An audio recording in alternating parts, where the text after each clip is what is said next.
Hello everyone, आज हम लोग चैप्टर 7 एनसीईआरटी के चैप्टर 7 और बायोलॉजी के चैप्टर 2 का ऑब्जेक्टिव सॉल्व करने वाले हैं, जो कि क्लास 10th का है। चलिए इसके ऑब्जेक्टिव को शुरू करते हैं। पहला क्वेश्चन है हमारा, हार्मोन स्रावित होता है तो हार्मोन कहाँ स्रावित होता है? तो अंतःस्रावी ग्रंथि में, यानी ऑप्शन ए। चलिए सेकंड क्वेश्चन है, ग्वाइटर अथवा घेंगा पनपता है तो ग्वाइटर अथवा जो घेंगा रोग है वो कैसे पनपता है? तो आयोडीन की कमी से, यानी ऑप्शन बी हो जाएगा। ठीक है। चलिए क्वेश्चन 3 है, थायरॉक्सिन का स्रवण कहाँ होता है? तो थायरॉक्सिन का स्रवण जो है हमारा वो थायराइड ग्लैंड में होता है। ठीक है, यानी ऑप्शन ए। ठीक है। चौथा नंबर क्वेश्चन है, मानव में डायलिसिस थैली है तो मानव में डायलिसिस थैली जो है वो हमारी नेफ्रॉन है, यानी ऑप्शन ए। ठीक है। चलिए पांचवा क्वेश्चन है हमारा, भोजन का पचना किस प्रकार की अभिक्रिया है? तो भोजन का पचना जो है उपचयन अभिक्रिया है, यानी ऑप्शन ए हो जाएगा। आगे चलते हैं। क्वेश्चन 6 है हमारा कि कौन सा पादप नियंत्रक फल बेचने वालों द्वारा प्रयोग किया जाता है? यानी कौन सा पादप नियंत्रक जो है फल बेचने वाले उपयोग करते हैं? तो ये हमारा हो जाएगा ऑप्शन सी, इथाइलिन। चलिए 7 नंबर क्वेश्चन है हमारा, वह संरचना जो उद्दीपन की पहचान कराती है कहलाती है? तो वह संरचना जो उद्दीपन की पहचान कराती है कहलाती है ग्राही, यानी ऑप्शन ए। आगे क्वेश्चन है 8 नंबर हमारा, निम्नलिखित में से कौन सी एक अंतःस्रावी और बाह्यस्रावी ग्रंथि दो प्रकार की होती है? यानी कौन सी ऐसी ग्रंथि है जो अंतःस्रावी ग्रंथि भी है और बाह्यस्रावी ग्रंथि भी है? ठीक है, तो हो जाएगा ऑप्शन ए हमारा, अग्नाशय। ठीक है। आगे चलते हैं 9 नंबर की तरफ, कौन सी अंतःस्रावी ग्रंथि वृक्क के दोनों ओर ऊपर स्थित होती है? तो कौन सी अंतःस्रावी ग्रंथि वृक्क के दोनों ओर ऊपर स्थित होती है? तो हो जाएगा हमारा ऑप्शन डी, एड्रिनल। एड्रिनल ग्रंथि जो है वो वृक्क के दोनों ओर ऊपर स्थित होती है। ठीक है। आगे चलते हैं 10 नंबर, जीवों में ध्वनि ग्रहण करने के लिए संवेदी अंग है। तो जीवों में ध्वनि ग्रहण करने के लिए संवेदी अंग है, यानी सुनने वाला, श्रवण ग्राही, यानी ऑप्शन सी हो जाएगा। ठीक है। आगे चलते हैं 11 नंबर क्वेश्चन की तरफ, वृक्क के ऊपर स्थित अंतःस्रावी ग्रंथि है तो वृक्क के ऊपर स्थित अंतःस्रावी ग्रंथि जो है अधिवृक्क ग्रंथि, यानी ऑप्शन सी हो जाएगा हमारा। ठीक है। आगे चलते हैं 12 नंबर क्वेश्चन की तरफ, अधिकतर पादप नियंत्रक उत्पन्न होते हैं तो अधिकतर पादप नियंत्रक जो होते हैं वो उत्पन्न होते हैं ऑप्शन डी, यानी ए और बी दोनों पर, यानी बढ़े तने अग्रभाग पर भी और बढ़ती जड़ के अग्रभाग पर भी, यानी दोनों हो जाएगा, यानी ऑप्शन डी जो है हमारा, ए और बी दोनों 13 नंबर का आंसर हो जाएगा। ठीक है। यानी अधिकतर पादप नियंत्रक जो उत्पन्न होते हैं वो बढ़ते तने के अग्रभाग पर भी होते हैं और बढ़ती जड़ के अग्रभाग पर भी होते हैं, यानी आगे के भाग पर भी होते हैं, यानी ऑप्शन डी हमारा यहाँ पर सही है। ठीक है। चलिए आगे देखते हैं 14 नंबर क्वेश्चन हमारा, बीज रहित फलों के बनने को कहते हैं तो बीज रहित फलों के बनने को जो है हम लोग अग्र प्रभाविकता कहते हैं, यानी ऑप्शन सी हो जाएगा। आगे चलते हैं 15 नंबर क्वेश्चन की तरफ, इनमें से कौन सा पादप हार्मोन है? तो कौन सा पादप पादप हार्मोन है? तो साइटोकाइनिन, यानी ऑप्शन डी हो जाएगा, जो कि हमारा पादप हार्मोन है। आगे चलते हैं 16 नंबर की तरफ। 17 नंबर क्वेश्चन है हमारा, दो तंत्रिका कोशिका के मध्य खाली स्थान को कहते हैं? दो तंत्रिका कोशिका के मध्य खाली स्थान को जो है हम लोग सिनेटिक दरार, यानी सिनेप्स कहते हैं, यानी ऑप्शन बी हो जाएगा हमारा। आगे चलते हैं 18 नंबर, मस्तिष्क उत्तरदायी है तो मस्तिष्क उत्तरदायी है तो सोचने के लिए भी उत्तरदायी है, हृदय स्पंदन के लिए भी उत्तरदायी है, शरीर का संतुलन बनाने के लिए भी उत्तरदायी है, तो जाहिर सी बात है इन तीनों के लिए उत्तरदायी है, तो ऑप्शन डी जो है हमारा वो सही हो जाएगा, यानी ऑप्शन डी। आगे है 19 नंबर, बहुकोशिकीय जीवों में निम्न में से किस प्रकार का समन्वय पाया जाता है? तो बहुकोशिकीय जीवों में जो है रासायनिक समन्वय भी पाया जाता है, तंत्रिका समन्वय भी पाया जाता है, तो उपयुक्त दोनों, यानी ऑप्शन सी जो है हमारा आंसर हो जाएगा। आगे है 20 नंबर क्वेश्चन, तंत्रिका कोशिकाएं कितने प्रकार की होती है? तो तंत्रिका कोशिकाएं जो होती है वो 3 प्रकार की होती हैं। ठीक है। आगे चलते हैं 21 नंबर क्वेश्चन की तरफ, प्रतिवर्ती चाप कहाँ बनते हैं? तो प्रतिवर्ती चाप जो होते हैं हमारा वो मेरुरज्जु में बनते हैं। ठीक है, यानी ऑप्शन ए हो जाएगा। आगे चलते हैं 22 नंबर क्वेश्चन हमारा, शरीर की प्रधान नियंत्रण ग्रंथि किसे कहते हैं? तो प्रधान नियंत्रण ग्रंथि शरीर की प्रधान नियंत्रण ग्रंथि जो है हम लोग पीयूष ग्रंथि को कहते हैं, यानी ऑप्शन बी हो जाएगा। ठीक है।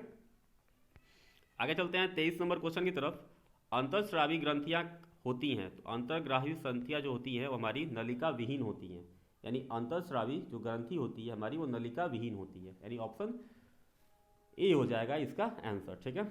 अभी तक अगर आपने बाकी चैप्टर्स के ऑब्जेक्टिव्स नहीं देखे हैं तो आप प्लेलिस्ट में जाकर वहाँ से बाकी सब्जेक्ट के ऑब्जेक्टिव्स को कंप्लीट कर सकते हैं। ठीक है, चलिए आगे चलते हैं।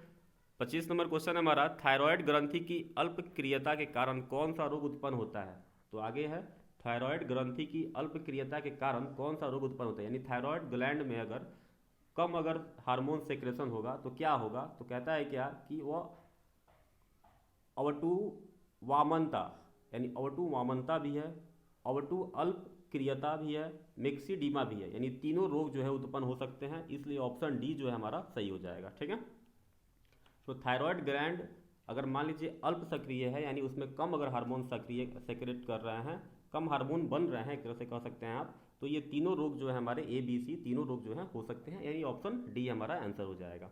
आगे चलते हैं 26 नंबर की तरफ। अग्नाशय द्वारा निम्न में से कौन सा हार्मोन स्रावित होता है। तो अग्नाशय के द्वारा जो है हमारा इंसुलिन और ग्लूकोगॉन, यानी दोनों हार्मोन जो है स्रावित होते हैं। तो ऑप्शन सी जो है हमारा यहाँ पे आंसर सही हो जाएगा। ठीक है, आगे चलते हैं 27 की तरफ।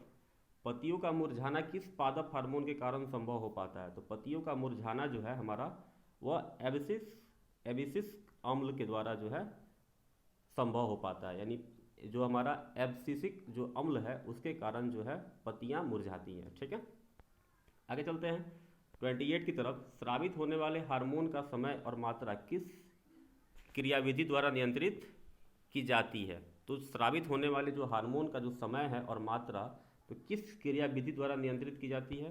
तो उसका हो जाएगा हमारा ऑप्शन डी, यानी पुनर्भरण द्वारा नियंत्रित की जाती है। आगे चलते हैं 29 की तरफ। जड़ का अधोगामी वृद्धि है, अधोगामी विधि, यानी जड़ का अधोगामी विधि जो होता है वो गुरुत्वानुवर्तन होता है, यानी गुरुत्वाकर्षण की दिशा में नीचे की तरफ होता है। तो जाहिर सी बात है कि गुरुत्वानुवर्तन की दिशा में जो है इसका वृद्धि होता है। ठीक है, यानी ऑप्शन बी हमारा यहाँ पे इसका आंसर हो जाएगा। ठीक है, आगे चलते हैं 30 नंबर क्वेश्चन। पॉन्स, मेडुला और अनुमस्तिष्क तीनों जो है किसके हिस्से हैं, हिस्से के बारे में बात चल रही है यहाँ पे। तो ऑप्शन हमारा जो है सी हो जाएगा, पश्च मस्तिष्क का हिस्सा है। ठीक है, यानी जो पॉन्स है, मेडुला है और अनुमस्तिष्क है, ये तीनों जो है पश्च मस्तिष्क के हिस्से हैं। ठीक है, आगे चलते हैं 31 नंबर की तरफ। निम्नलिखित में कौन सी अनैच्छिक क्रिया नहीं है, अनैच्छिक क्रिया नहीं है। तो हमारा यहाँ पे ऑप्शन बी, अनैच्छिक क्रिया नहीं है। चलिए आगे चलते हैं 32 नंबर की तरफ। अवंटु ग्रंथि को थायरॉक्सिन हार्मोन बनाने के लिए क्या आवश्यक है। तो अवंटु ग्रंथि को थायरॉक्सिन हार्मोन बनाने के लिए जो है सोडियम की आवश्यकता पड़ती है, यानी ऑप्शन ए हो जाएगा हमारा इसका आंसर। ठीक है, आगे चलते हैं 32 के बाद 33 नंबर क्वेश्चन है हमारा। मस्तिष्क का कौन सा भाग शरीर की स्थिति तथा संतुलन का अनुरक्षण करता है। तो मस्तिष्क का कौन सा भाग शरीर की स्थिति तथा संतुलन का अनुरक्षण करता है। तो अनुमस्तिष्क। ठीक है, यानी ऑप्शन सी हो जाएगा। आगे है 34 नंबर क्वेश्चन। पादप हार्मोन साइटोकाइनिन सहायक है। तो साइटोकाइनिन सहायक है ऑप्शन ए, यानी प्रवाह के अग्रभाग की लंबाई में वृद्धि करने के लिए, यानी अग्रभाग की लंबाई की वृद्धि करने के लिए हमारा साइटोकाइनिन जो है सहायक है। आगे चलते हैं 35 नंबर 35 नंबर क्वेश्चन हमारा। अनुकुचन गति किस पौधे पर प्रमाणित की जाती है। तो अनुकुचन छुई मुई पर। ठीक है, यानी ऑप्शन ए।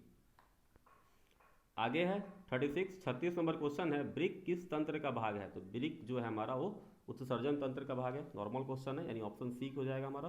ठीक है, आगे चलते हैं 37 नंबर। इंसुलिन की कमी के कारण कौन सा रोग उत्पन्न होता है। तो इंसुलिन की कमी के कारण जो है हमारा मधुमेह, यानी शुगर। ठीक है, यानी ऑप्शन डी हो जाएगा हमारा। ठीक है, आगे चलते हैं 38 नंबर 38 नंबर क्वेश्चन है हमारा।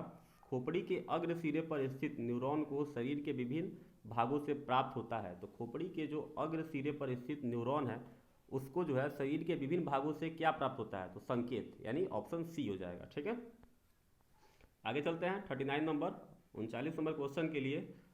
क्वेश्चन है हमारा। अवंटु ग्रंथि को थायरॉक्सिन हार्मोन बनाने के लिए आवश्यक है। तो क्या चाहिए थायरॉक्सिन हार्मोन बनाने के लिए। तो आयोडीन चाहिए, यानी ऑप्शन डी चाहिए। ठीक है, आगे चलते हैं 40 नंबर क्वेश्चन है। लीडिंग कोशिकाएं कहाँ मिलती हैं। तो लीडिंग कोशिकाएं जो होती है वो हमारी उब्रीसन में मिलती है, यानी ऑप्शन ए। आगे चलते हैं 41 नंबर। ऑक्सिन पादप हार्मोन पौधे के किस क्रिया में सहायक होता है। तो जो हमारा ऑक्सिन है यहाँ पे पादप हार्मोन है, ये पौधे के किस क्रिया में सहायक होता है। तो वृद्धि में। ठीक है, आगे चलते हैं 42 नंबर 42 नंबर क्वेश्चन है हमारा, तंत्रिका तंत्र का भाग है, तो इसमें से तंत्रिका तंत्र का भाग कौन है? तो देखिए मस्तिष्क भी है, रीढ़ भी है, मेरुरज्जु भी है, इनमें से सभी, यानी ऑप्शन डी हो जाएगा हमारा। ठीक है, आगे चलते हैं। 43 नंबर, एस्ट्रोजन, प्रोजेस्टेरॉन और रिलैक्सिन हार्मोन स्रावित होते हैं, तो ये सब तीनों हार्मोन जो है कहाँ स्रावित होते हैं? तो अंडाशय से। ठीक है, यानी ऑप्शन ए।